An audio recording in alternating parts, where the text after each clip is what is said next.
Hello दोस्तों, welcome. फिर से स्वागत है आपका अपना यूट्यूब चैनल सनराइज मेडिसिन में। दोस्तों, आज हम बात करेंगे प्रेगनेंसी के दौरान ब्लीडिंग क्यों होती है, क्या कारण है उसका, और इसमें कब डॉक्टर को दिखाना चाहिए। वैसे तो मैंने प्रेगनेंसी के दौरान ब्लीडिंग होने के दो तीन और वीडियो बनाए हैं, जिसमें प्रेगनेंसी के दौरान पहले और दूसरे तीसरे महीने में ब्लीडिंग का कारण है, क्यों होते हैं, और वो सब कुछ वीडियो आप मैं डिस्क्रिप्शन में लिंक दे दूंगा, आप वो देख लेना दोस्तों। लेकिन हम इस वीडियो में बात करेंगे प्रेगनेंसी के पूरे 9 महीने में आखिर ब्लीडिंग क्यों होती है, और ऐसे कौन से 10 सिम्टम्स हैं जो मैं उस सिम्टम्स को बारे में आपको बताने वाला हूं। अगर इसमें से एक भी सिम्टम्स अगर आपको दिखते हैं, अगर ब्लीडिंग होती है, तो आपको तुरंत डॉक्टर को दिखाना है इसमें, ठीक है ना। आपको लापरवाही नहीं करनी। तो दोस्तों, वीडियो पर तो अगर चैनल पर नए हैं तो हमारा सनराइज मेडिसिन को चैनल को सब्सक्राइब कर लीजिए, और अगर ये जानकारी आपको अच्छी लगती है तो और भी लोगों को, दोस्त लोगों को आपको शेयर करना है, ताकि इस वीडियो को देखकर वो अपने सारे डाउट क्लियर हो सके। ठीक है दोस्तों, चलिए वीडियो को आगे बढ़ाते हैं। देखो, प्रेगनेंसी के दौरान पूरे 9 महीने में ब्लीडिंग होने के कारण, पहला कारण तो ये होता है दोस्तों, आपका सबसे पहला कारण आता है मोस्टली इंपॉर्टेंट जो सब लोगों को पता होता है, इम्प्लांटेशन ब्लीडिंग। ठीक है ना। यानी जब महिला की ओवरी में से एक अंडा रिलीज होकर जो पुरुष होता है, जिसे हम स्पर्म यानी शुक्राणु बोलते हैं, वो दोनों फर्टिलाइजेशन एक करते हुए जब यूट्रस की दीवार को चिपकता है, ठीक है ना, तो उस प्रक्रिया के दौरान ब्लीडिंग हो सकती है। ये ब्लीडिंग जो होती है, उसका जो ब्लीडिंग का अमाउंट होता है, जिसकी मात्रा होती है, बहुत ही कम होती है, और उसके जो उसका कलर होता है वो वाइट, पिंक या लाइट ब्राउन होता है। तो ये जो ब्लीडिंग होती है दोस्तों, 1 या 2 घंटे तक रहती है, या 1 या 2 दिन के अंदर में वो रुक जाती है। तो इसके बाद में इसमें कोई प्रॉब्लम नहीं होती है। अगर 1 या 2 दिन तक स्पॉट ब्लीडिंग के छींटे अगर बंद नहीं होते हैं, तो आपको इस कंडीशन में तुरंत इमीडिएटली डॉक्टर को दिखाना है, ठीक है ना। इससे क्या होगा, आपका जो गर्भपात होने की संभावना यानी मिसकैरेज होने की संभावना अगर होती है, तो वो रुक जाती है, ठीक है ना।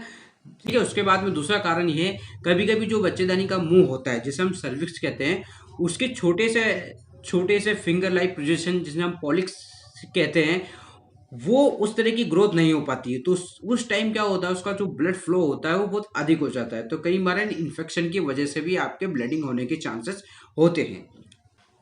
ठीक है, उसके बाद में तीसरा कारण है दोस्तों, हार्मोन्स एक्सचेंज, यानी कि महिलाओं के अंदर जब, स्वाभाविक बात है कि महिलाओं के अंदर जब प्रेगनेंसी कंसीव होती है, तो उनके शरीर के अंदर हार्मोन्स चेंज होते हैं, उनके बदलाव आते हैं। तो उसके कारण क्या होता है, उसमें ब्लड का जो फ्लो है वो अधिक बढ़ जाता है। ठीक है, उससे उससे क्या होता है, थोड़ा सा इरिटेशन होता है, इस कारण में ब्लीडिंग होने की चांसेस ज़्यादा हो जाता है। उसके बाद में ये जो फिजिकल एग्जामिनेशन, जैसे कि आपको जो फिजिकल आप करते हो या इंटर कोर्स करते हो, तो उसके इंटर कोर्स करने के बाद भी इस कारण में ब्लीडिंग होने के चांस होते हैं। तो ये ब्लीडिंग बहुत कम होती है, लेकिन बहुत रिक्सी होती है। तो इसमें अगर आप प्रेगनेंसी के दौरान सेक्स कर रहे हो, तो थोड़ा सा अवॉइड करना है, उसे इग्नोर करना है, तो उसमें भी आपको ब्लीडिंग होने के चांस होते हैं। तीसरा कारण है अर्ली प्रेगनेंसी में ब्लीडिंग होना। ठीक है, टोटली जो ये होता है 20% मिसकैरेज होने के चांस होते हैं। ठीक है, तो इसमें जो बच्चा होता है वो खराब हो जाता है, क्योंकि इसमें जब ब्लीडिंग स्टार्ट हो जाती है, तो ब्लीडिंग स्टार्ट होने के बाद में इसके अमाउंट जो होता है, ब्लीडिंग की मात्रा बहुत ज़्यादा होती है, और साथ में महिलाओं को पेट दर्द भी होता है। और आप जैसे मिसकैरेज के कई बहुत सारे मिसकैरेज होते हैं, किस टाइप का मिसकैरेज है, इस पर भी मैंने एक वीडियो बनाया दोस्तों, मिसकैरेज किस किस तरह के होते हैं और कितने टाइप के होते हैं। तो इनमें से एक मिसकैरेज होता है आपका थ्री अबॉर्शन, ठीक है ना। थ्री मिसकैरेज में क्या होता है, आपको जो प्लासेंटा जो होता है, जो सॉरी आपको जो फ्यूटस होता है, फ्यूटस प्लासेंटा से थोड़ा खिसक जाता है। उस खिसकने के कारण में क्या, थोड़ा ब्लड स्पॉटिंग हो जाती है।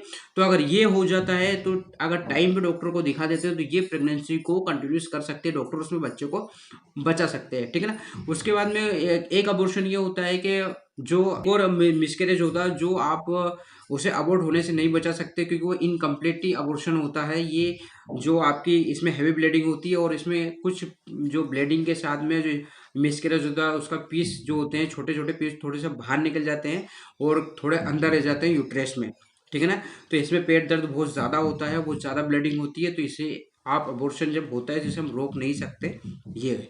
तो इस कारण भी ब्लीडिंग होने के कारण होता है। सिर्फ थ्रेटन अबॉर्शन में अगर टाइम पे पता चल जाता है, तो इसको हम रोक सकते हैं, ठीक है। उसके बाद में अगला पॉइंट है दोस्तों, एक्टोपिक प्रेगनेंसी। ये जो फ्यूटस होता है, फ्यूटस ज़्यादातर यूट्रस की बजाय कहीं और इम्प्लांट हो जाता है।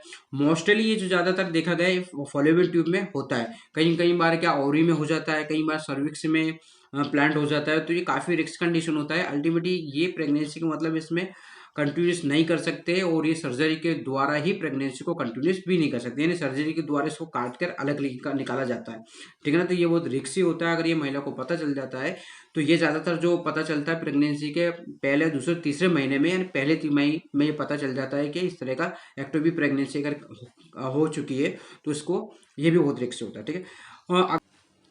ठीक है, उसके बाद में आपका आता है मोलर प्रेगनेंसी। इसमें इस कंडीशन में क्या होता है दोस्तों, 1% ही प्रेगनेंसी इसमें होती है। ये काफ़ी जो ज़्यादा, ये भी बहुत ज़्यादा, काफ़ी ज़्यादा रिस्की होती है। जो इसमें प्लासेंटा होता है, प्लासेंटा जो होता है नॉर्मल ग्रोथ नहीं होता है, इसमें अब नॉर्मल ग्रोथ होने लगता है। बच्चा तो होता है लेकिन बच्चा भी ग्रोथ नहीं होता, ठीक है ना। तो ये क्या अब नॉर्मल की तरह से प्लासेंटा ग्रोथ होता है, और ये ज़्यादातर इसमें भी हम अबॉर्ट नहीं रोक सकते, ये अबॉर्शन होता है, इसमें भी नहीं रोक सकते। इस कारण भी, मोलर प्रेगनेंसी के कारण भी ब्लीडिंग होने के चांसेस ज़्यादा बढ़े हुए हैं, ठीक है।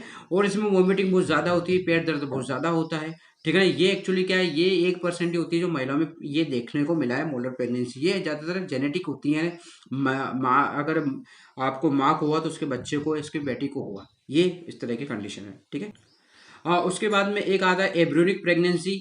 ये क्या होता है, जब आपका फर्टिलाइजेशन जो एग जो होता है, फर्टिलाइजेशन जो अंडा होता है आपके जो गर्भाशय यानी यूट्रस में, जब वो इम्प्लांट हो जाता है, और वहां पर भ्रूण बनने लगता है, लेकिन भ्रूण नहीं बनता। वो क्या होता है, जो उसका भ्रूण नहीं बनता तो पेट में जो नाला होता है, जो भ्रूण की थैली बनती है, उसमें वो थैली क्या होती है, खाली रह जाती है, उसमें बच्चा नहीं बनता है। तो बच्चा नहीं बनेगा तो वो क्या, सिर्फ थैली ही बनती रहेगी। तो उस कारण भी एक ये कारण भी होता है प्रेगनेंसी में खून आने का, मतलब, ठीक है ना। इसमें क्या होता है, एसएचजी हार्मोन्स तो बनता है, यानी प्रेगनेंसी पॉजिटिव तो बताएगा, लेकिन बच्चा उसमें एमनियोटिक फ्लूइड जो होता है, बच्चे की थैली होती है, पानी की थैली होती है जिसमें बच्चा सेफ होता है, वो थैली बन जाती है, लेकिन उसके अंदर, थैली के अंदर क्या होता है, बच्चा नहीं बनता है, ठीक है। तो वो एसएचजी हार्मोन्स तो दिखाएगा, ठीक है।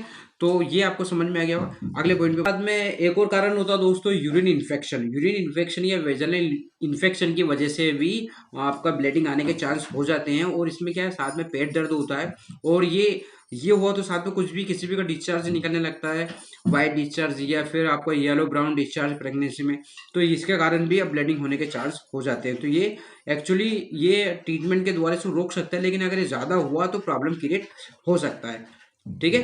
तो ये जैसे मोलर प्रेगनेंसी, एक्टोपिक प्रेगनेंसी या फिर आपका एम्ब्रियोनिक प्रेगनेंसी, ये सब प्रेगनेंसी एक बहुत ही रिस्की होती है। इसमें अगर टाइम पे पता चल जाता है तो डॉक्टर के द्वारा टाइम पे पता चल जाता है तो इसका इलाज कर सकते हैं, ठीक है, ठीक है। उसके बाद में ये कुछ तो पॉइंट्स है जो प्रेगनेंसी के पूरे 9 महीने में अगर इसमें थोड़ी सी ब्लीडिंग, स्पॉटिंग या कुछ भी कारण हो तो आपको तुरंत डॉक्टर को दिखाना है। दोस्तों आई होप आपको जानकारी अच्छी लगी होगी। जानकारी अच्छी लगी तो और भी लोगों को शेयर करिए, क्योंकि ये वीडियो देखकर आपको बहुत सारे डाउट क्लियर हो चुके होंगे। और अगर चैनल पर नए हैं तो सब्सक्राइब कर लीजिए यार दोस्तों। आप सब्सक्राइब वीडियो देखते लेकिन आप हमारा सब्सक्राइब नहीं करते हमारा चैनल। फिर मिलते हैं नए वीडियो के साथ, एक नए टॉपिक के साथ। तब तक के लिए जय हिंद, जय भारत।